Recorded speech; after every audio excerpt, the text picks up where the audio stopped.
Ассалаумағалейкум.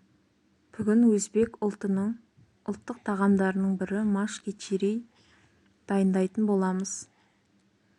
Ең алдымен қызып тұрған қазанға 30 мл май құйып, жақсылап қыздырып аламыз да кейін 1 килограммдай етімізді жақсылап турап 10 минут шамамен қуырамыз.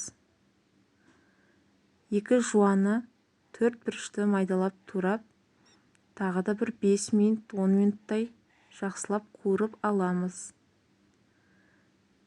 2 түйір сәбізді өз қалауларыңызша турап, мен ұзынша етіп турадым, және де бір шамамен 5-10 минут тағы да бір қуырып аламын.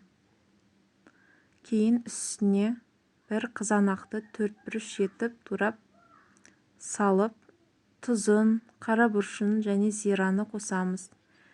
Өз қалауыңызша паприка мен кориандр дәмдеуіштерін қосып пайдалансаңыздар болады. Машыңызды алдын ала 6 сағат бұрын жуып жақсылап жылы суға жібітіп алсаңыз болады. Мен 400 грамм машты 2 сағат бұрын жуып жылы суға жібітіп қойдым. Және машты салған соң үстінен 2 елі су асырып құямын. Егер ұзақ уақыт суда тұрған болса, 1 ел құйсаңыз жетеді. Қазанымызды бақылап қарап тұрғаныңыз жөн. Маш егер жарылып, жартылай пісе бастаған кезде үстіне күрішімізді саламыз. 200 грамм күріш саламыз. Тағы да күрішіміз пісіп дайын болғанша бетін жабамыз. Егер күрішіміз пісе бастаған болса, қазанның бетін ашып қоямыз да,